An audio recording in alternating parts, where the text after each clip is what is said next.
Welcome, everyone. Thank you for joining our first Fireside Chat. We're so happy to have you here. Whether you're watching this live or the replay, we hope you'll learn something new from our guests. Our guests today are incredible leaders, and I'm really looking forward to chatting with them for the next hour. Please help me welcome our guests today, Carol Leaman and David Coletto. Carol is CEO of Axonify, a SaaS-based learning and communications platform for frontline workers used in over 150 countries. Over the last 20 years, Carol has built an impressive track record of successfully leading technology companies and exiting to strategic buyers. And what's equally impressive is that she leads with people-centric approach, which we'll learn more about today. David is the CEO and founding partner of Abacus Data, a full-service market research and strategy firm, one of Canada's most respected market research firms. David is also one of Canada's leading experts on generational change and millennials. Thank you, David and Carol, for joining us today. Great to be here. We know that you're both successful CEOs, but could you please tell us a little bit more about what you do and your respective organizations? And Carol, maybe we can start with you. For sure. Well, as CEO, and as you mentioned, this is not my first tech company. I have taken Axonify from basically zero to about 225 people over the last 9 years. And what Axonify does is offers a 3 to 5 minute a day adaptive learning experience that adjusts every day based on what somebody knows or doesn't know.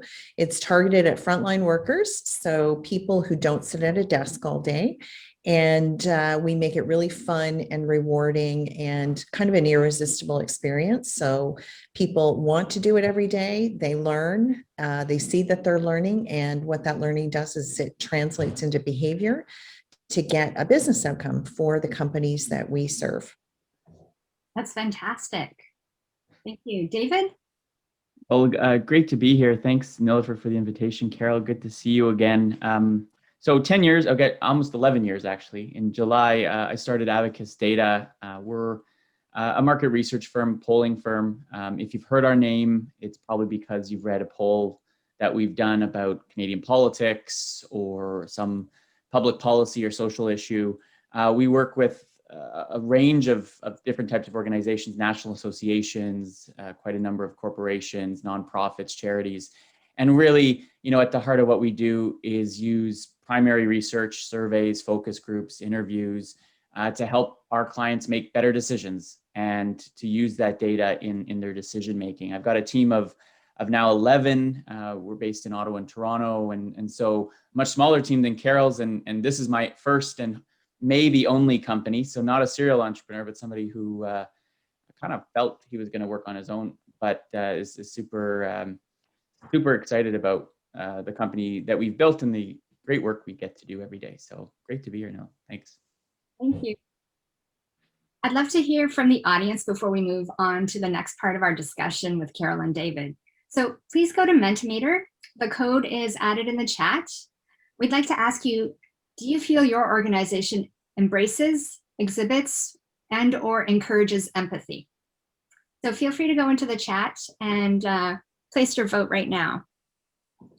And so we're actually seeing right now that a lot of your organizations are embracing and exhibiting and encouraging empathy, which is amazing to see. So there's about 88% for yes, and about 11% for sort of.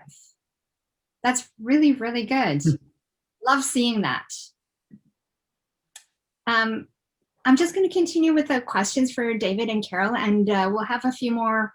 We'll have one more poll for our audience as well too. So we're here to discuss empathy as a leadership skill today. So can you, David and Carol, please share with us how empathy applies to your business, your role, and what the benefits have been? David, maybe we can start with you.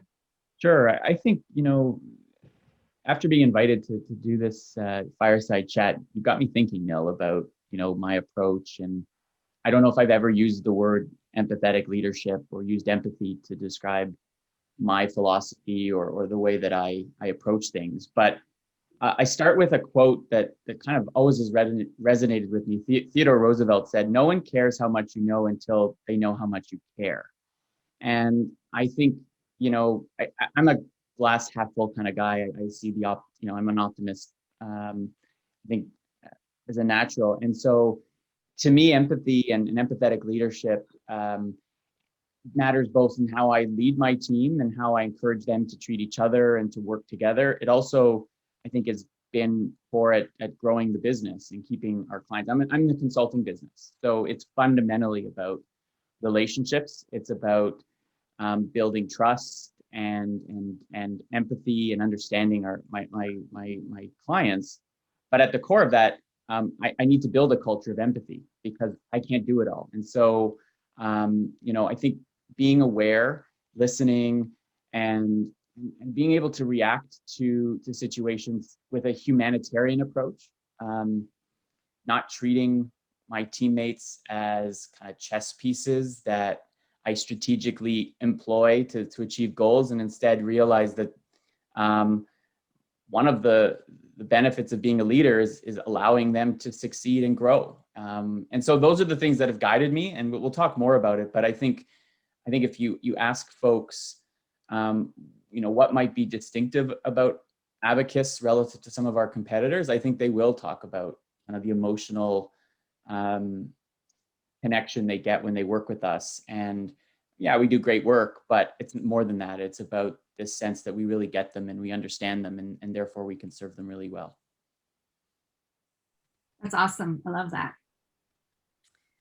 Yeah, just to pick up where David left off, and especially a word he used, which I completely agree with, and that is the idea of humanity. We're all human beings.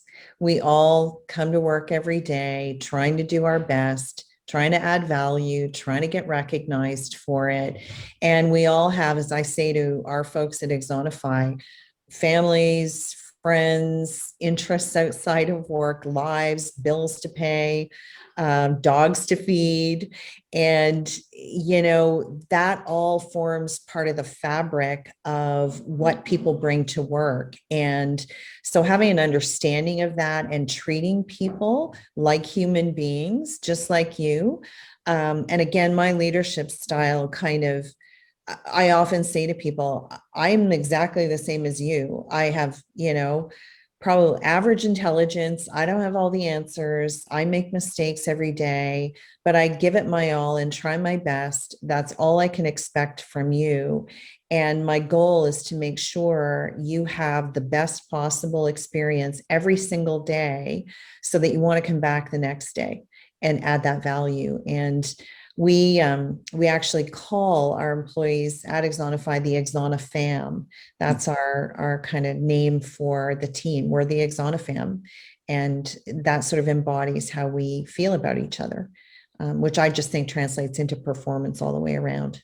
And Nil, just to add, I think a lot of employers, a lot of managers, maybe less so today, but I don't think it was long ago where we approached our workers, our employees, I call them teammates, through the lens of, it's a privilege that you get to work for me, right? That's the old way. The new way, the progressive, empathetic way is, it's a privilege that I get to have you as a teammate. And if you're a leader of 4, if you're a leader like Carol of 220, I think you're going to build a much stronger team if you start at that premise that it's a privilege that every day they get up and they come in and they give me as much effort as they possibly can.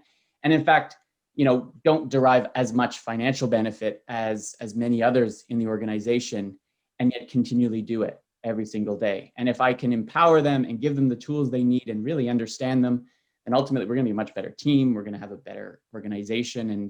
And frankly, I'm going to have far less headaches as a leader in trying to replace people who aren't going to leave because they feel part of something. Yeah, I love that. Being part of something and having the people that they work with and for understand them. And then the Axonifam, like that's fantastic. Now I'm trying to think of names for our organization too. But that really helps people feel like they're part of something much bigger than themselves or their role too. And I think that's the real beauty of empathy within organizations. And then going beyond that to customers too, when they feel that way, it's spectacular the type of impact that you can have. And so, Carol, actually, I recently saw that Axonify was named on the 2021 list of best workplaces for inclusion. Congratulations, that's amazing. Axonify clearly understands and embraces empathy across the organization, especially when you describe it as the Axona fam, both internally with employees and externally with your customers. So that being said, in your experience, is it challenging to balance empathy in your organization with a bottom line? It's always a balance. I will say that, you never want the pendulum to be too far one way. You can't have a company that's a country club. Let's say that, we are here to deliver on a promise to customers. But that promise actually also includes employees. So it is a balance. And but it doesn't need to be, strongly one way versus the other way. And I would argue that an organization that is not empathetic, in fact, doesn't deliver on the promise to employees or to customers either, and to the market, because it creates an environment of, fear oftentimes, fear of sticking your neck out and getting reprimanded or diminished for that, versus taking a risk, an appropriate risk, and potentially reaping the reward for the organization and for yourself for that. So it is a balance. And we're always thrilled when we win Best Employer awards for a variety of things. And I will say the team has taken massive effort over the last couple of years on the diversity, equity, inclusion front, to make sure that we continue down the path of doing as best as we possibly can. And there's still a long road to go. It's an always evolving thing. But I'm happy to say that I think we've made some excellent strides, and it pays off in the bottom line. Those things are so directly tied together. If people feel good coming to work every day, they do their best for you as the organization, for themselves, and for customers. So it's all intertwined. It can't be untwined without negative implications. And I actually think, and not to say I believe in paying fair wages and everybody, getting a fair share of the benefits that the company or organization benefits. And I know there's lots of public sector employees, and that's different in the public sector than it would be in the private. But I actually think it's more expensive when you're not empathetic, when you're not, you don't take a humanitarian approach to leadership, when you don't put your team members as the number one stakeholder in your universe, right? In fact, I'll mention this a lot. There's a great book I love by Danny Meyer. He's a restaurateur in the US called Setting the Table. Check it out. It's a great book. It has nothing to do with what we're talking about, but it's everything to do with what we're talking about. And he says investors are the least important stakeholder out of them all. Now, they're going to benefit the most if you look after everybody else. And to me, that's kind of driven me. Like, my investors, my board, they're important, obviously. But if I'm not taking care of our teammates and then clients 1, 2, and then suppliers and the community more broadly, then it doesn't matter, because we're not going to be sustainable as a business. It's not going to go on, and I'm not going to want to be a leader anymore, because all of the things that all the problems that are created when you aren't starting at empathy, or you aren't starting at kind of an emotionally intelligent leadership style, all the other things make it hard to be a leader. It makes it not a very fun job anymore, and you don't want to do it. Yeah, and it's funny. Back in business school, I guess that this was almost 20 years ago, but shareholder is supposed to be number one, is the way that they taught it in business school. But as you start working, that's not how real life really works. And when you're bringing that human perspective, especially your employees, I think you guys both said it, your employees, if they're happy, they're feeling like they're understood, heard, they can do their best. And then they bring that to the customers, and then happy customers equate to more sales. And David, you also mentioned suppliers as well, too. They're super important to ensure that they're staying happy and are able to continue feeding you, too. Especially in a world like right now, where it's hard to get certain supplies, where the supply chain, there's shortages. If you've got great relationships with your suppliers, you treat them with respect, you pay them on time, guess who's going to be the first one who gets that shipment of, something that's hard to find?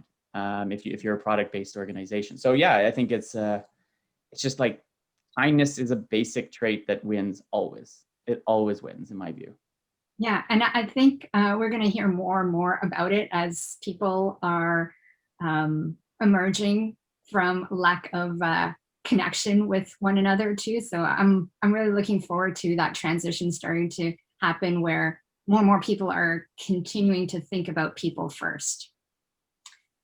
What tips or things could or should people watch out for, or what things would you recommend for leaders to be looking to implement or increase empathy in their organizations, especially those in industries or departments that are normally not known for being empathetic? What are some things that they could do to increase empathy? Well, maybe I'll start. I mean, my job, my profession is listening to people, right? I'm a researcher. I do interviews. My goal is to kind of get to the core and understand not just what somebody thinks, but why they think it. And to me, like that's the most important thing. You have to get to the motivations of each stakeholder, whether it's your team members, whether it's, you know, the whole team as a collective, whether it's your clients. Like, what do they want? What do they need? And then how do you serve that? And so, you know, having some kind of tool. It's not possible, although maybe Carol can tell us if she does, because that would make her a superwoman, to meet one-on-one with all 220 members of your team. I have the luxury of doing that because I've got 11 teammates. So I can do, you know, a one-on-one every few months and just talk to them, you know, and find out what's going on, how they're feeling, and making sure that they know I'm listening.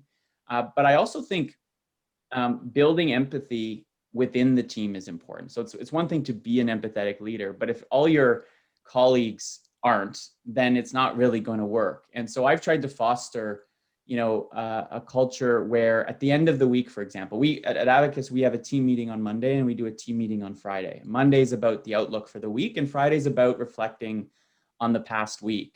And you can do this, I think, with individual teams. You don't have to bring the whole organization together. But if that team is reflecting in the past, one of the exercises we started doing together is for each of us to go around and to recognize the contribution that somebody else on our team made that made their life easier, that helped them get, you know, a project done or got them through a difficult time.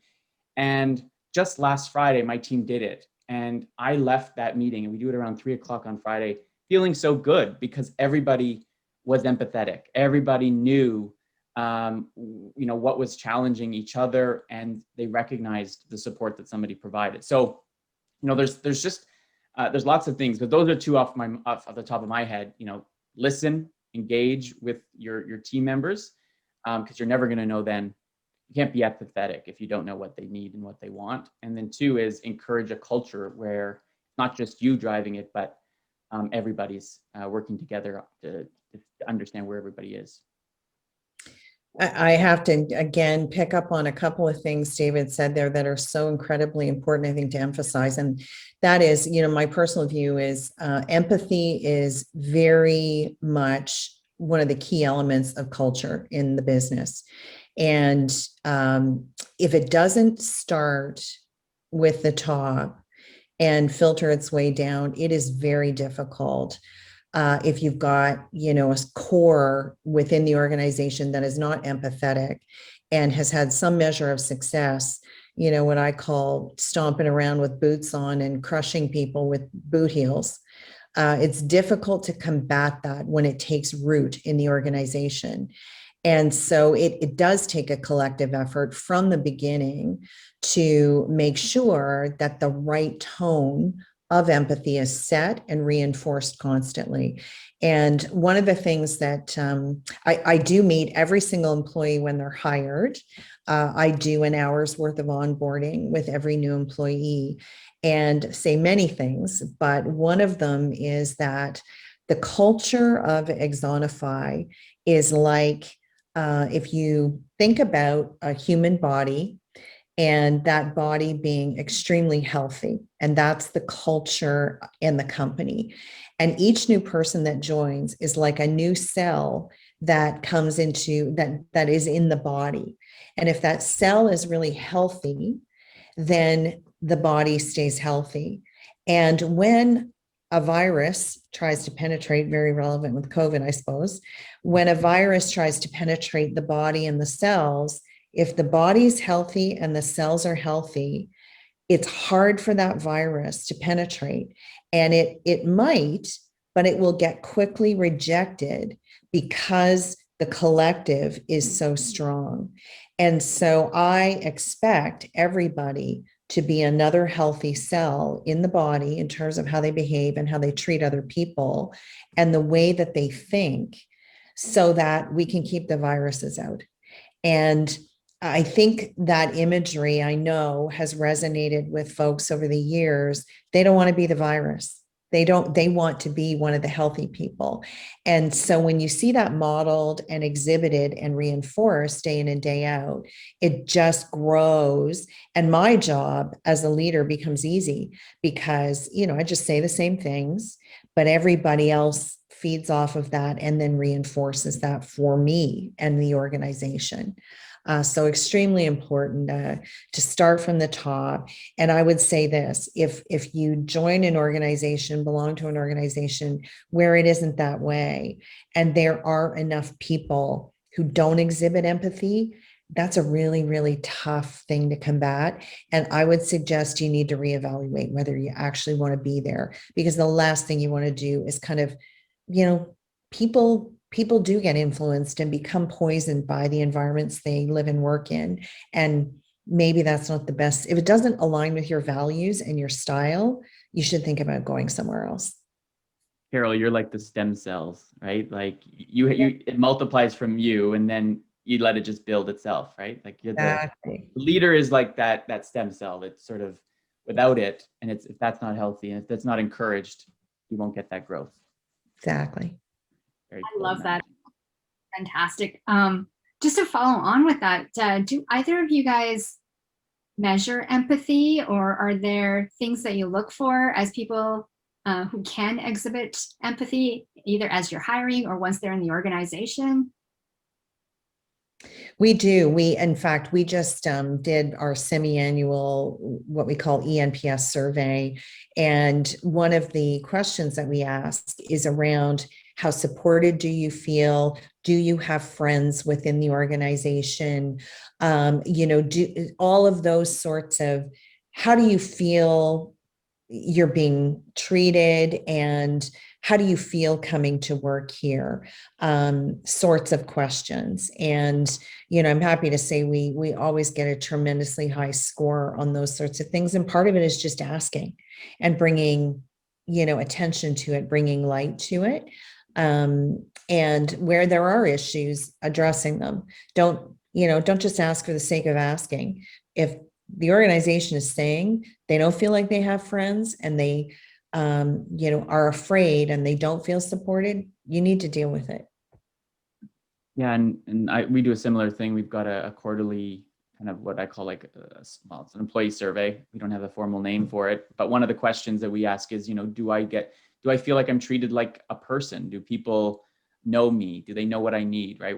There's a number of those kinds of questions that I watch closely, because it's the thing that to me is the hardest to achieve, frankly. Like, giving your team the tools they need to succeed, that's table stakes. You're not doing that, well, you've got big problems. But if people are feeling like myself or the broader team doesn't treat them like a person, doesn't understand, and it's been really hard during the pandemic. I have to say, like, I've seen the numbers kind of drop a little bit on my team, because there have been moments where those human interactions are missing, right? Like, I'll give you an example. Like, when we're working in the office together, and we have an open office concept, so we're constantly around, we're engaging.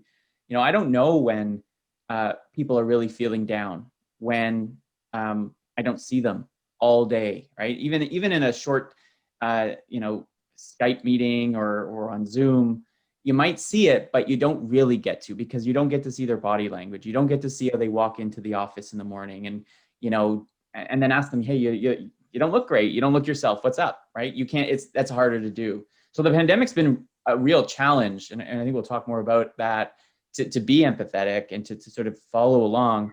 But measurement is key.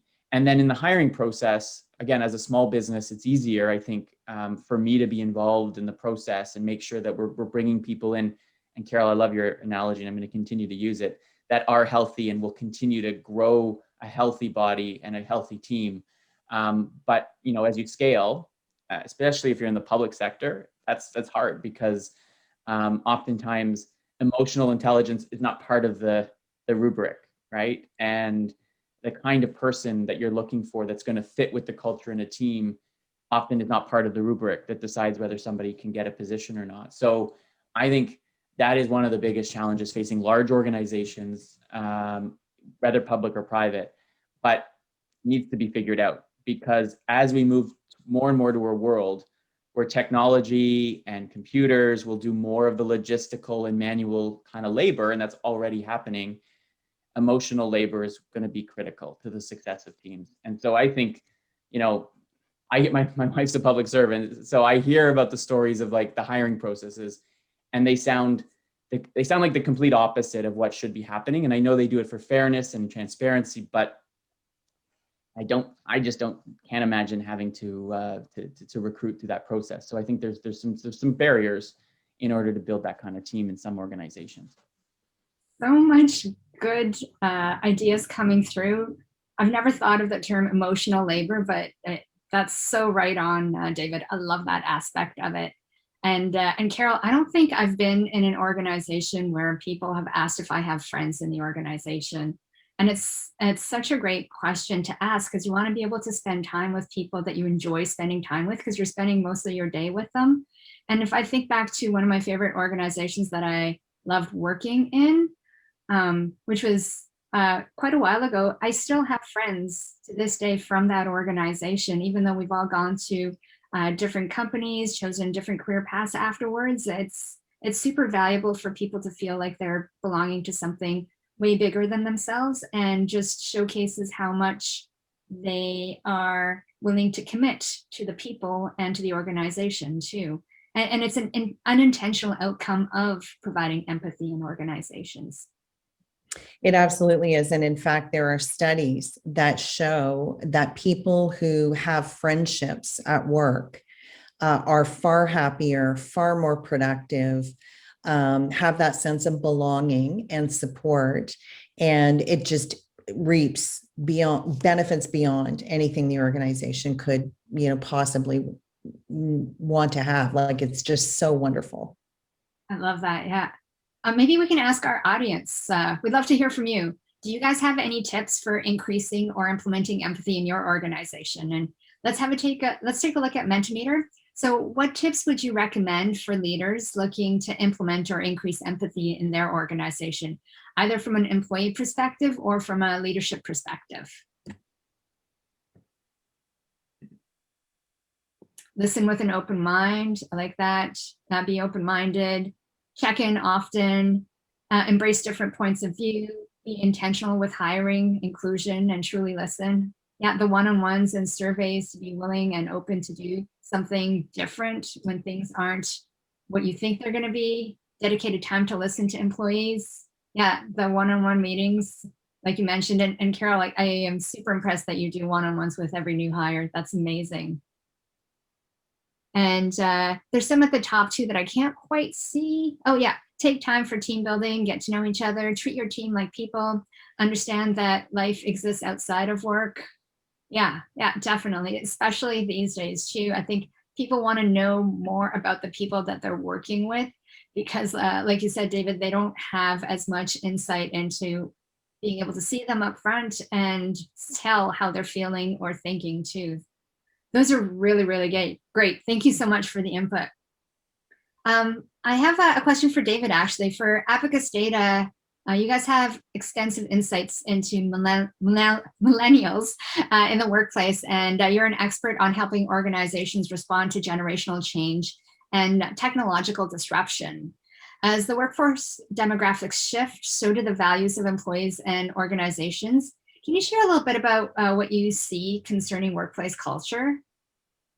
Yeah, so let me start with the basic idea that I think workplaces have evolved, and they consistently evolve, right? So the workplace that my mother had entered in the 1980s was one in which, as a woman, she wasn't treated equally, she wasn't paid equally, she had barriers, to progress. And while she didn't like it, she kind of put up with it because she didn't have much options, right? And over time, we've made progress, inclusion, diversity. So millennials and particularly Gen Z, so the youngest generations, are just raising the bar on what the expectations are for a workplace, which means we can't use, even thinking from 20 years ago or 10 years ago in how we approach the workforce of today. So that's where I start, right? And it's not that they are, or I'm I guess the New York Times calls me a geriatric millennial. I'm turning 40 in December, so I'm like the oldest end of it. But some will look at that and say that's entitlement. How dare they request that they work in a place that treats them equally or respects them or pays them a good wage. But these are two generations, like every generation before them, who grew up believing better was possible, that the world could be a better place, that we can constantly be improving. But more important, I think, their willingness and the comfort at expressing emotions, at talking about their emotions, is at a level we haven't seen before. And so I think there's a natural tendency for most, not all, everyone's different and everyone has a different kind of orientation. But the general sense is that these two generations, like generations before them, as if you look sort of over the last 150 years, are going to want more empathy, not less. They're going to want to be listened to. They're going to want to be seen as individuals and not as, part of a big blob of workers that are going to move kind of in unison. And so you have to start with that premise, I think, when you lead them. And it's a lot more work. And it's not always easy. And I know managers often face kind of probably more to do than they have time to do it. But that's the first thing I've learned. I mean, the second thing is, I think all the research I've done in terms of the interviews tells me also I've said they're different, but at the core, they're not that different, right? They want the same things. We want the same things as everybody else. They, to be respected, to feel fulfilled, to find meaning in the work that we do. Really, and I think this pandemic has probably accelerated this viewpoint, but our life here is short. And if I'm going to spend the bulk of my adult life working somewhere, right, then I better have some value derived from it beyond just a paycheck. And anytime you can add value, it means you're going to get that person to be excited to come back the next day and want to do more and work harder. And so those are base human instincts that aren't different by generation. But I do think that these younger generations, they're raising the bar. They're putting more emphasis on it. And this is the crux of it, are far more willing to leave an organization, an employer, even if they don't have another job lined up, simply because they feel that it's a toxic workplace or it doesn't align with their values. They will walk out. And so you don't have as much power as you think you do over them as maybe employers once did. Yeah, I love that. And this is both for you and David. It's just come to my attention in the Q&A as, do you think it's harder to encourage empathy among teams that are multi-generational? Go ahead, Carol. I'm curious. I was going to say, I'm not sure I understand the question. Harder to encourage empathy in teens who are multi-generational? Teens. Teams. Oh, teams. Sorry. It depends, to be honest with you. I really think it depends on the organization. And I would say that, and this is like Carol's point of view, having worked once for a very public company that was quite large, many generations in that workforce. Sometimes, I hate to say it, but older generations do get stuck in their ways and have a way of thinking that is difficult to shift.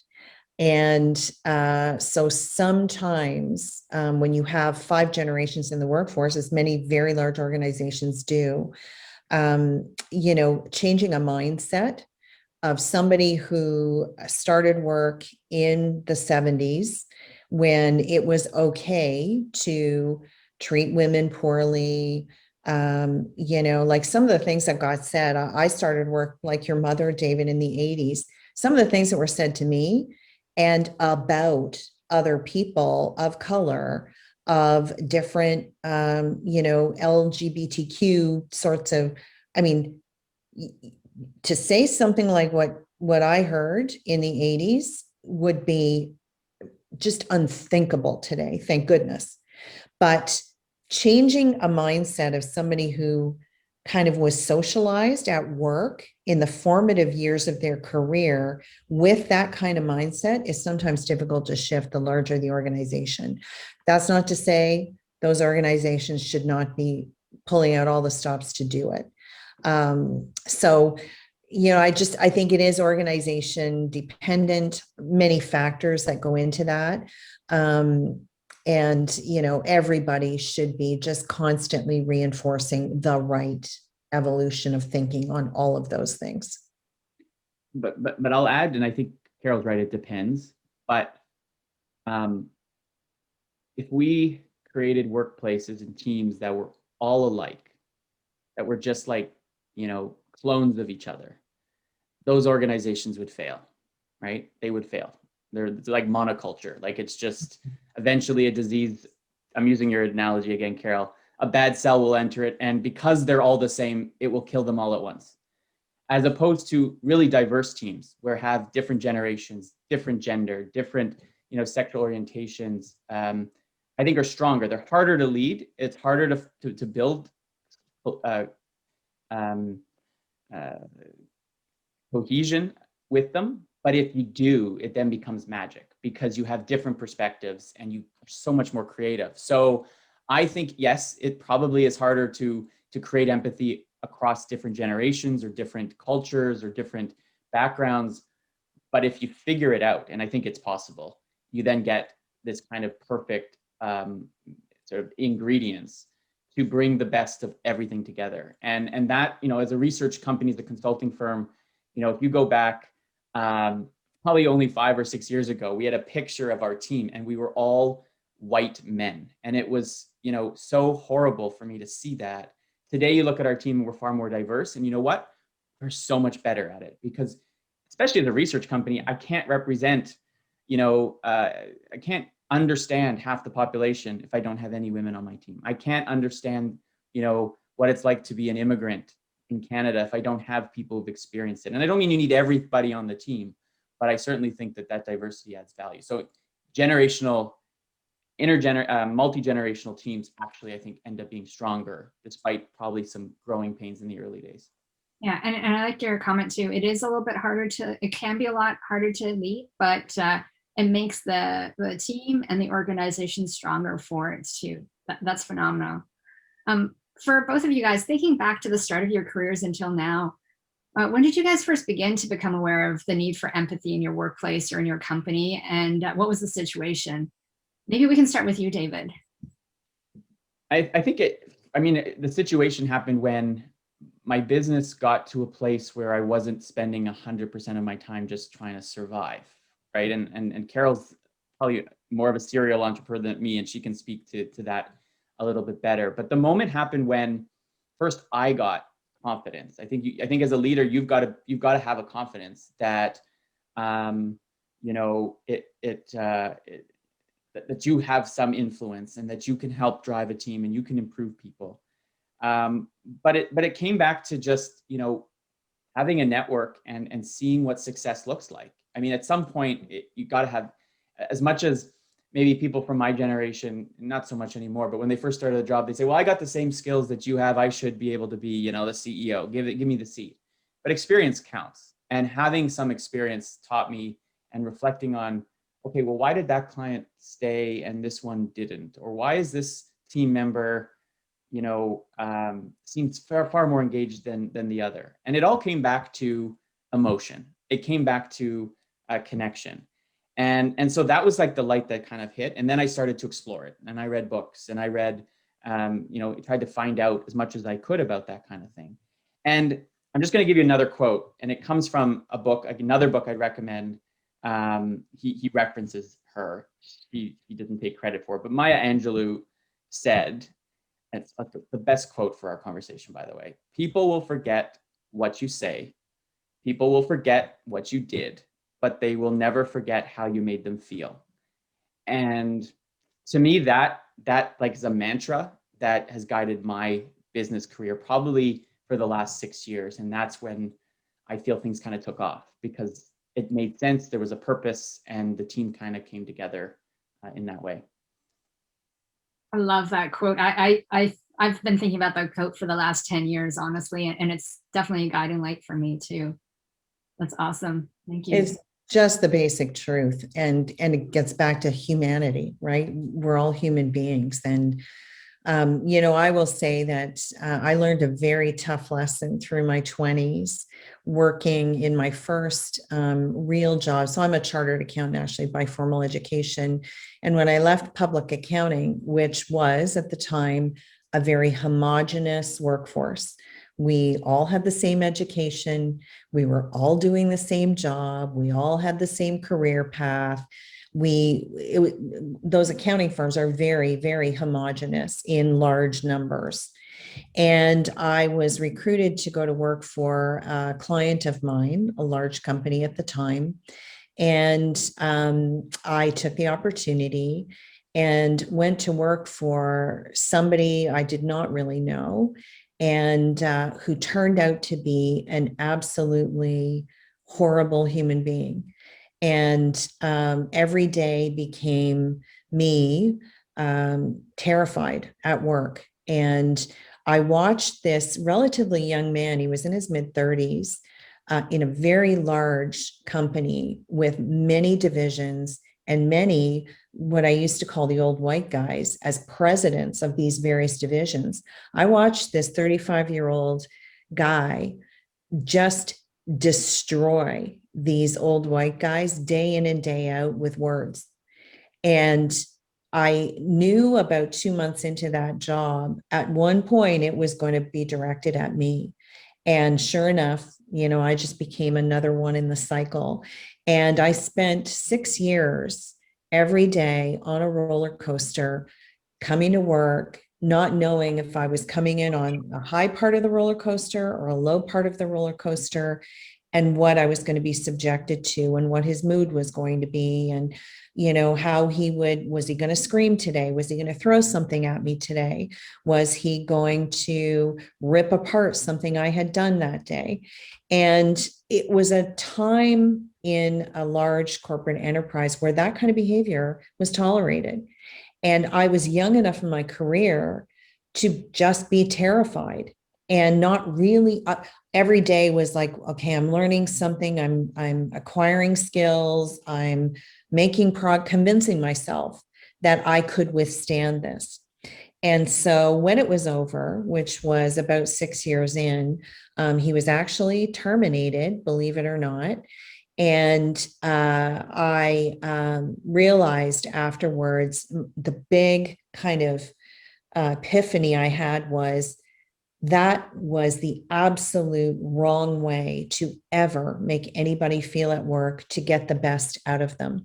So you can get to a point where you drive performance of individuals out of sheer fear.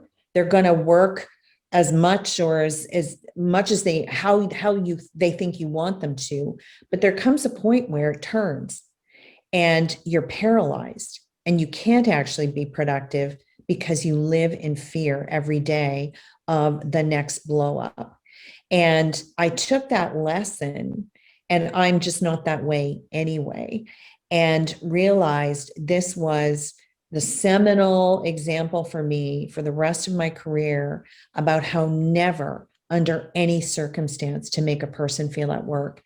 And I've lived the last 30 years doing exactly that. We all make mistakes. We all, are trying our best. And you just need to encourage that individual's, effort every day, and they will give it their all. They actually give more than if you're standing there with the horsewhip. And that for me was 6 years of a lesson in empathy, or lack thereof. Wow, that's a long time. That's super impressive. I think everybody has their own styles and ways of doing things that they can do. And when you are in fear, some people, at least for me, I feel like I needed to do it in the way that they wanted me to do it, not necessarily in the best way possible. And so, yeah, so many things come out of living in environments with fear, realizing that that's not what you want for yourself or the people that are around you. I love those. Thank you. We have a couple of great questions as well that have come up. Maybe I can start taking some of them. This one question is, in your understanding and or experience, is empathy an acquired skill or is it innate?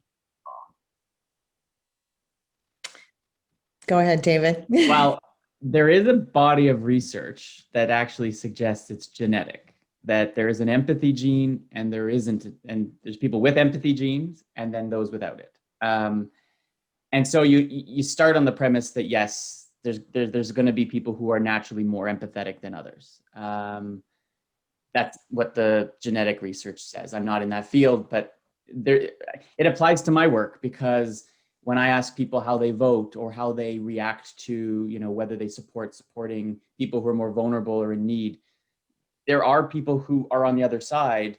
And for those who are empathetic, we can understand them. And this is an important lesson, actually. It's a great question.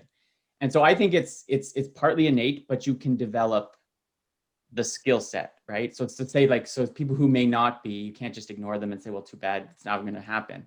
But there's an important lesson here that I'm probably going off topic a little bit, and that is, if it is genetic, at least at its core level, then those who are empathetic have to understand that some people have a harder time being empathetic. That it's not possible just to say, oh well, it's because you're stubborn or because you don't understand. And so yeah, there is a, I would say I would lean more to the innate, but you can build empathetic teams with people who may not naturally be empathetic, because there's other incentives that then get them to kind of behave and act in that way. I don't know, Carol, if that was what you're going to say, but there's lots of interesting research emerging in the kind of social, genetic, psychological world out there. I absolutely subscribe to that point of view. I think, all of us are born on some kind of spectrum of personality traits. And it's the reason why there are things like DISC analysis, personality analysis, your strengths, your weaknesses, and where you show up more strongly. And there are people, and I happen to be one of them, that is higher on the, empathetic scale than other people. I do think, most people are intelligent enough, and especially in today's work environment, to understand that it's a good thing, at least intellectually, it's a good thing to be empathetic to people.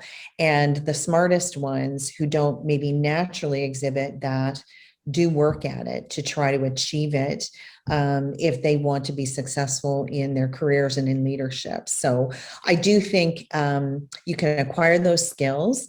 I think for some people, it takes more effort than others to actively practice it and correct yourself when maybe your natural inclination is to be sharper with somebody you work with, not as using different language that, may not be perceived as softly.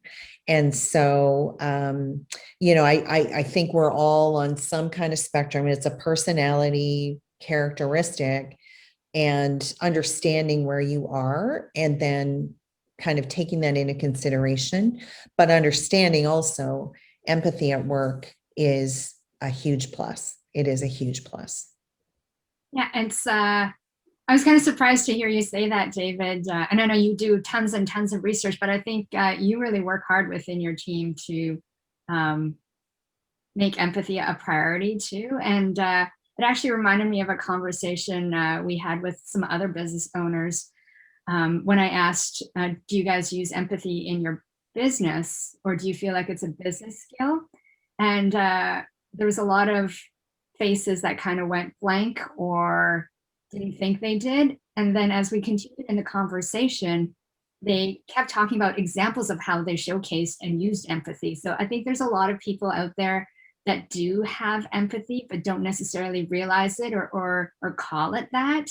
There's a lot of behaviors that people have that are highly empathetic, which is awesome to see in leaders. And I think leadership is a role as well as something that can be given to you in an organization, but it's also something that can be given to you by the organization, but it can also be given to you by the people within the organization informally too. And that's because of empathy. Yeah. And I just thought of something, I think it's important to distinguish between empathetic leadership and just wanting to be popular, right? Those are two very different things. And they have different motivations, right? Empathy is about truly understanding for the sake of understanding, for the sake of doing better, as opposed to, it's nice to be loved. It's nice to be respected. Some even love to be feared, although that doesn't usually work out in the end. But those are all motivations that are like internal and personal and aren't about the team or aren't about, doing something else. So I always, remind people to not mistake, popularity and being loved and that goal with actually what empathy is, because sometimes being empathetic means you're going to be unpopular or you're going to make decisions that make some people unhappy because it's ultimately going to be the best thing for the team. And that's what's driving the decisions. You've made me think of an example. I completely agree with that. We had a customer a few years ago who ended up for a whole bunch of reasons wanting to cancel their contract. And we had a new champion at the customer working with our customer success rep, and they had developed quite a nice relationship.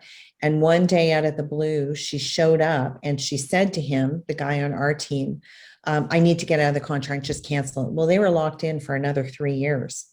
And so he said, like, listen, I can't just cancel your contract for the next 3 years. And the whole conversation escalated to the point where she said to him at the end, for the love of God, please let me she was begging him on the phone to please allow her to cancel the contract. And so he came to me afterwards and he said, like, something is clearly going on there. She's been made to feel like her job is at risk if she does not get this result. And so, we had a conversation about how do we support her in that objective, but come to a win-win for both of us so that we're just not rolling over for the sake of, being a good partner or not, I guess, going forward. So, you're right. You can't be popular. You have to take all kind of things into consideration and show empathy. Those are both amazing. And I know as we were getting ready for this session, you guys had talked about some resources. Are there any resources that you guys can recommend? Well, there's one that I just absolutely love. There's a book called Multipliers, and it is written by a woman named Liz Wiseman, who came out of Oracle after 20 some years and studied over 100 very successful leaders to try to understand what made leaders successful. And she ended up bucketing them into two groups, one called multipliers, people who multiplied the productivity, the energy, the feeling of the team, and those that were also high-performing individuals and had high-performing teams for a period of time, but they were called diminishers. And they were people who set about hiring really smart people, but then chipping away and diminishing them because that leader needed to be the smartest, most successful person. And so it's a really interesting study in the ultimate success. And without giving you the punchline, you can imagine which ones were more successful. And a lot of it came down to just that approach and empathy and being a multiplier and not a diminisher. So highly recommend that book. I've mentioned two books that have been really influential in my thinking.